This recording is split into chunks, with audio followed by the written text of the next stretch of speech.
pride of Perth, Australia, just off a red eye, Jim Jefferies joining us, comedian, actor, and writer. Good morning. Oh, thank you for having me. I don't know why actor is still in that profile that you've given me. I had like one acting job, and then the acting dried up, and that wasn't through my design. Society just decided that. You were done acting? Yeah, I did one acting job in a sitcom where I played myself, and everyone thought I couldn't do that well enough. Why don't you announce your retirement from acting right now? Oh, no, I'm optimistic that it'll come back. There'll be some role, but the problem is I'm the least Australian-looking Australian. So when they do audition people, they go, oh, we need an Australian, and people have this image of sort of like a blonde surfer type guy, and then I come in like pale and a bit podgy, and they go, yes, that's the typical looking Australian. So, you know, I was hoping, I auditioned the other day to be in one of those Sing movies, you know, those the Pixar-y DreamWorks films where the animals sing. Yeah. Because the last film they had, that Sing film, they had like a koala bear, but Matthew McConaughey did the voice of the koala, and that to me is like doing blackface. I feel like that. You were mad at him? Yes, there should. A koala should have an Australian voice. It's like when you get like actors and they like Charlize Theron like does that movie Monsters, right? And everyone just praises her so much for being ugly. For being ugly. I've been ugly my whole life. It's like why should they No, but you're missing it, Jim. She's taking a job away from an ugly person. Jim, if you could be a good-looking guy. Yes. That's where you get the Academy Award nomination. Yeah, if I could, but how is that going to happen? Could you play a Hemsworth brother, whatever his name is? I tell you what I could do. I could play the third Hemsworth brother. You probably haven't heard about him, and for good reason. If you Google the Hemsworth brothers, there's two of them that obviously have the same dad. And then there's the third one that comes out of left field. And he's just like a little troll, and he's like, I'm an actor too. How important was American TV for you growing up? Well, it was as important as any TV because it's all we watched. You know, I watched a lot of British sitcoms as well, but the Australian TV... Like Benny Hill, did you watch Benny? I watched a lot of Benny Hill. I watched a lot of like Some Mothers Do Heaven, which is like this Michael Crawford sitcom, and a lot of like BBC type stuff. But for the most part, I grew up watching MASH and, you know, then in my teens, Seinfeld and, you know, like, yeah, American TV. That's why I always think it's like you get so amazed when an Australian can do an American accent and no Americans can do Australian accents very well. And the reason is because you don't watch any of our television. If you watched it throughout your whole childhood Australian TV, you'd do a pretty cracking Australian accent. But every Australian accent that Americans do is the same few catchphrases. There's the Paul Hogan commercial, throw another shrimp on the barbie, which is weird because no Australians ever said that because we call them prawns. And the only reason we said shrimp in the advert is so you would understand what's happening, and now it's throw another shrimp on the barbie. But when you come over here, and you were young, you were in your teens. To America? Yeah. Well, I actually... Didn't you come over on a trip? No, I came over on a few-month trip when I was 14. I was an exchange student. And then I didn't come back here again until my mid-30s. But Crocodile Dundee... was the #1 film. And you came over at 14. And I tell you, I had gone from a guy that hadn't even kissed a girl to just killing it. Just because of the accent. At El Cajon High in San Diego, home of the Fighting Eagles or whatever it was, there is a lot of girls back there. Yeah, I did a lot of damage. So this is just because of the accent? Just because of the accent. I remember we were in class and they were reading like Excalibur, and I'm a terrible reader, and they do that thing where they pass the book around and everyone has to read a passage, and I was 14, I was like, oh, it's getting to me. And then I just went, and then Arthur pulled the sword from the stone, and the girls were sliding off their chairs, I tell you. And I'd never seen so many women just staring at me. Oh, I had a wonderful time. That was. So, did you ever thank Paul Hogan for that? I have thanked Paul Hogan. I would also like to thank Yahoo Serious. It's you know, maybe Yahoo Serious and maybe George Lazenby. Yeah, he doesn't get enough credit. George actually played my dad. James Bond. He played my father in my sitcom. It was weird because I originally wanted Paul Hogan to play my dad, and the casting people came back to me and they said, Paul Hogan's not available. How about James Bond? And I went, sure, I'll take him. Sounds like an upgrade. Yeah, he hadn't really worked since James Bond. This is the first time that he had worked in front of a digital camera, and he's like, surely we're running out of film by now. It'd been 50 years since he had been on camera or something? He's just married well and divorced well. Yeah, I won't say the swear word, but he once said to me on the first day of set, he said, I know I'm not your real father. I'll say a better phrasing of this. He goes, I know I'm not your real father, but if I could give you some advice, the rich ones shag just as good as the poor ones. That was James Bond, ladies and gentlemen. James Bond. The Jim Jefferies Show on Comedy Central Tuesday nights at 10:30 Eastern. And Is this it? We're done? No. Oh, no, it's called a reset. Oh, good. No, don't worry about advertising. Yeah, because it's radio, so if somebody tunes in, they go, oh, who is that? Yeah. And then you want to let them know that it's Jim Jefferies on Comedy Tell you Central. who it's not. It's not the koala from Sing, I'll tell you that much. Yeah, damn it. Matthew McConaughey. How was his accent, by the way? Yeah, he didn't even do one. He just did an American voice with the koala. He didn't even try, these pretty boys. That's blasphemous. Yeah, well. How would you explain your show? Somebody who hasn't seen it. It's it's the same vein as like the Daily Show or John Oliver or any of those things, except I'm talking a bit slower. It's that weird thing with like Australian so you got like John Oliver or their accents you can trust. You watch a British person, you're like, they're giving me information. That'll be good. And then when you hear it from me, you're like, I don't know if he's telling the truth. And it's not that I'm being nasty about it. It's like, okay, so let's say there was a fire in the building right now, and through the tannoy or the speakers or whatever you want to call them, you heard a British person go, there is a fire in the building, please evacuate the building, right? You'd all go, oh, you better get up. That sounds pretty serious. But if you hear my voice and it's just like, there's fire, everyone, pretty bad fire, you'd all be like, oh, we can sit this out a bit, or maybe he's cooking something. You're very casual. Yeah, as an alarmist, you're very casual. As an alarm. Yeah, I wouldn't have been a good Paul Revere. Just right. The British are coming. The British are coming. Everyone get up. The British are coming. I think they're coming. It sounds. I've been told sources close to me. That was the first viral thing that ever happened. Was him riding around the horse, going, "The British are coming." I still don't know what happened there. Did they all? After that? Yeah, was there something went on? Did you get some type of independence? I don't know.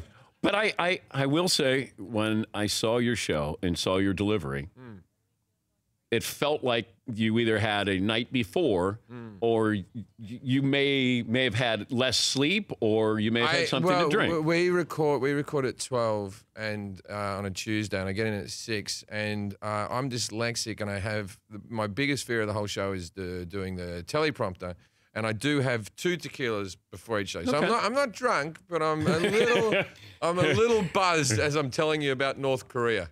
I'm like, and here's the problems with the missiles. Here's the problem with North Korea. And we talk about, like the last episode, we talked about assisted suicide in North Korea. So it was fairly heavy lifting. And then I think the week before that, we talked about big game hunting. So what we do with the show is we sort of call it a news show, but we just sort of sit in the office and go, oh, what bothers us about the world? And then we just pick 2 subjects and we do like 2 4-minute pieces. And then we I don't know if you've watched all the episodes. We have a very famous weatherman, Brad Pitt. Brad Pitt comes in, and that's okay. How does that happen? Actually, let's take a break. This is called a tease now. No worries. All right. So Jim Jefferies, we'll continue. We'll ask him how Brad Pitt became his part-time weatherman. The Jim Jefferies Show, Comedy Central, Tuesdays. I keep saying Tuesdays nights. Tuesday nights at 10:30 Eastern. I haven't been drinking. That's true, no, because there's multiple Tuesdays. Tuesdays nights. So it is Tuesdays nights. Also, stand-up performances in St. Louis, Nashville, Honolulu, and Long Beach, California, not on the same night. We'll come back with Jim right after this on The Dan Patrick Show. Before the break, we teased the audience by saying, how did you get Brad Pitt as your part-time weatherman on the Jim Jefferies Show? I wish we didn't tease because the story is so boring. But no. this is how I got Brad Pitt to be my weatherman. He liked my stand-up, and then he asked to be my weatherman. That's it. Yeah, no, I met him. I did another thing for Netflix where I interviewed him for something, and then he just said, can I be on your show? And so I went, yeah, I'll figure something out. And then I went back to Comedy Central and said, is it okay if Brad Pitt's my weatherman? and they were like, no one believed me. No one believed me in the whole thing. I said, yeah, he's showing up on Tuesday. He's coming. And I said, we have to have a trailer, right? Because we're only paying the guy like the SAG minimum or whatever like that. Yeah. And they go, we're not booking a trailer if your friend Brad Pitt's not showing up. I said, I'm telling you, he's going to show up. Even the crew, the other people, I was the only person he communicated with. I went, he'll be here. And it was like he's meant to be there at like 11. They're like 11:15. And it's that I was like that weird kid at school who'd been bragging about having a famous friend. And I'm like, I had this kid at school. Alistair Shipman was his name when I was a kid. Shipman. And we used to tease this kid relentlessly. He was just one of those kids, and not bully as such, but he was just one of those kids that always had big fantasy stories. Everything was, you had a story, he had to top it. Anyway, he used to go on that Arnold Schwarzenegger was his godfather. This is in like Sydney, Australia, right?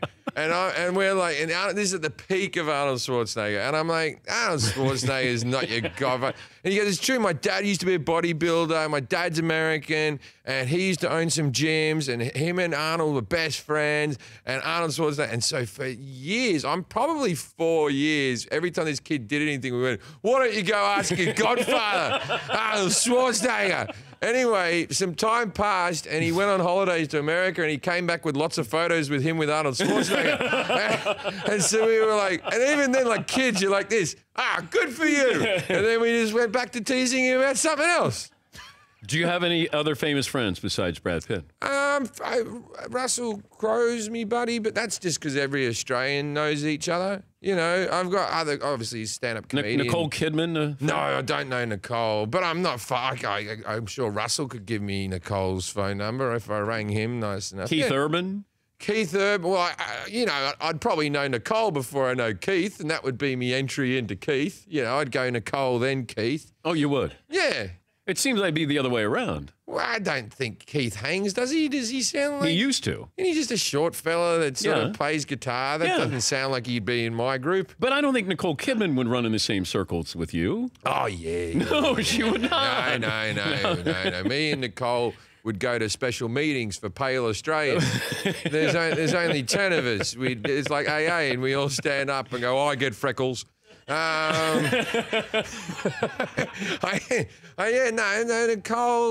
I don't. I once did a movie with David Hasselhoff, but he didn't particularly like me, so that was... Why? I'm just an unlikable person, and he's an unlikable person, and getting the two of us together was a bad mix. Is Hasselhoff a big... I mean, was Baywatch big in Australia? Baywatch was big everywhere, but that was before porn was readily available. You know what I mean? The secret, people are the secret of Baywatch. No, the secret was we didn't have the internet, and everyone was just starved for porn. So it was like, woman jogging slowly, I'll watch that. The stand-up, when you do stand-up, do you have to be, are you something more or less than what you are in normal? Well, it's an exaggeration of who you are, but the thing about stand-up is you're recreating moments in your life when you were angry or when you were, so like, let's say you get angry at your girlfriend and you get into a big fight and you want to tell this story about getting into the big fight. What happens is at 9 p.m. on Friday and Saturday, you recreate that fight and you get angry all over again. So people are like, wow, he's a really angry person. Yeah. You're like, no, I'm not. I'm just yelling about a fight that happened 2 years ago or something.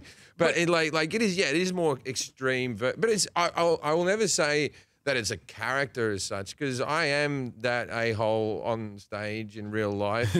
I am, but I'm just not that concentrate in an a-hole. But do you want to have painful memories from childhood so you can bring it up in your... Well, I don't want to have painful memories. Are you happy that you have it? I'm happy that I can profit out of painful memories. Yeah. I told, like, I had a sort of strange childhood. I think everyone does if you look at it from the right angle. And I've told all the stories from my childhood. Now, a lot of times my fans now are like, I used to like it when he used to tell stories about his childhood and he wasn't so political and that type of stuff. Now, this is the problem. The problem is I ran out of childhood. You know, You grew up. I told every story from my childhood, so I had no extra stories to tell from my childhood. Now, luckily, so what happened was I started telling stories about my kid. Now, when you're a guy like me and you start telling stories about your kid, then your fan base start going, oh, he's just talking about his kid, like I've become Ray Romano. I don't know if there's anything wrong with that, or Jim Gaffigan or something like that. And I've become this sort of soft, kind, sort of fatherly figure. So this is what I figured out what I do now, right? What I do is I just tell stories about me kid, but I say it was me. You fooled them. I'm just stealing my child's childhood, which gets weird because like now all of a sudden when I was 4, I had an iPad. I get it. Yeah. Comedian that maybe influenced you the most growing up, or maybe turned the light on. Well, there was a lot of guys in Australia, but the truth is, well, it was really Eddie Murphy's Delirious was a big thing for me because that was the first special that was released as a cinematic release. And so that was actually shown in cinemas in Australia. And then we had a Betamax copy when I was very, very young that my brothers had that I would watch that. And it was really great to watch someone, as I said, talking about their childhood and stuff like that. It was something I could relate to, and just the swearing just turned you on at like age 10. You thought that was amazing. But the whole, like, when I got into comedy, really into it, like I don't think George Carlin's the best that ever has been and ever will be. But I didn't get HBO specials in Australia. Those didn't air on Australian TV. The only I never saw anyone do, apart from Delirious, I never seen anyone do anything more than 5 minutes on a late night show. My first reference of George Carlin was as Rufus from Bill and Ted's Excellent Adventure. And then, like, I remember later going, oh, good for him. He's doing stand-up as well, the actor from Bill and Ted's Excellent Adventure. Even with Richard Pryor, I knew Richard Pryor as an actor well before I knew he was a stand-up comedian. The movie The Toy was a very popular film in my house, stir crazy. Yeah. Superman 3. Superman 3, what a tremendous film. No, it wasn't. No, it's one of the worst, Yes, it was worst terrible. films. But when you're a kid, I used to think it was great. They made it, like, Richard Pryor made a computer that could kill Superman. Like, what is... That's pretty... I actually watched Superman 1 the other day, and I thought, how dumb is Lex Luthor? That his big plan, if you don't remember Superman 1, his big plan was... Don't spoil it for people who haven't seen it. What he did was he bought up all the desert in Nevada, right? He bought all that up, and then he set some bombs and an earthquake to make California just wash away into the sea so that he would have seaside real estate. Like, Surely there is an easier way to make money. That's got to be the hardest, most colluded way to make a buck of it. But it would have worked. It would have worked, but by the time you spend all the money on the explosives and the layers and all that type of stuff, it was the 1980s. If you bought just normal California real estate, then you would have been a billionaire now anyway. You're right. Just play the long game, Lex Luthor. Is it odd that Bill Cosby's comedic career... A rapist? No. That was odd that he did that. But his career... We've forgotten about how great a comedian. Oh no! There's because we're not going to. The Cosby Show probably won't be in reruns now. You have to. Specials. I can separate art from life, from the person. Yes, there's no doubt. Bill Cosby was an astoundingly good stand-up comedian, and as we were talking earlier, Charles Manson, great artist. Buy any of his paintings. I don't judge him on the killings. His paintings are just very good. No, okay. I thought we would reference the early bit of the show, but I feel like you guys have all fallen asleep. We'll edit that out. I was trying to pull that back for your benefit. No. Yeah. I think he was a great comedian. Yeah, I really do. But I'd heard the rumors about the women years and years and years before that. That was going around the comedy community for a very long time before Hannibal Buress said anything on stage. But he's the first one that brought it up publicly. Hannibal. He's the first one that brought it up. I guess during his act though, right? I think it's all about timing, and it's like I think it was just someone filming it on their phone. I think, and Hannibal, I think he told me that he had done that routine a few times before. And no reaction. It just no one had filmed it on their phone or said anything about it. And then it just sort of caught on. And Hannibal told me that the Cosby people never approached him or anything. To refute it.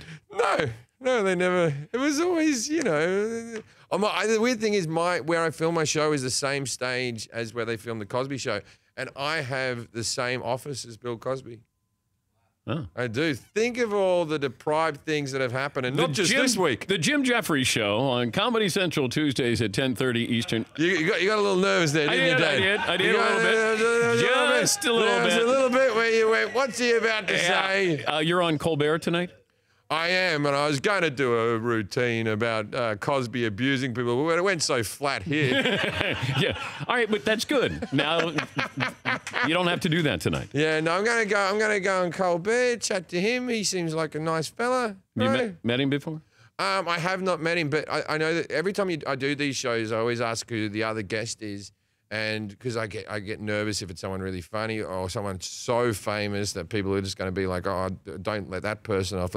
But the person on tonight's episode is the like 11-year-old girl out of the Stranger Things TV show. Oh, 11? 11. She plays 11? Yeah, so she plays, or is the character called 11? Yeah. Yeah, she plays 11, right? Oh. And so. Well, then you're good. You'll be. No, if she's funnier than me, that's going to be really embarrassing. So I got to have me game face on. So I'm a bit more nervous. The first time I ever did one of those shows, I did like Conan, and the other guest was Marianne Cotillard. And she just won an Oscar. Great actress. And I was like, man, I'm going on with an Oscar winner. This is going to be terrible. How am I going to follow an Oscar winner?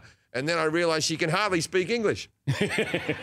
I'm way funnier than that. I'm way funnier. Like, sure, on French TV, she probably had some good stories, but she was rubbish. The Jim Jefferies Show, Comedy Central, Tuesdays, 10:30 Eastern. Thank you for stopping in. I know you're a little worn out here. I'm a little worn out, but I thought you were going to go, you're busy. I'm really not. No, I wasn't going to say that. I have the rest of the day off. I'm going to wander around, eat some New York pizza because I've never had a reheated bit of food before. And are you going to have tequila tonight before you go in? No, I won't before then because I don't have to read tonight. Oh, okay. I drink tequila for the reading. That's it. Yeah, it slows me down with a teleprompter. Yeah, I don't need it in general life. I want it in general life. I don't need it.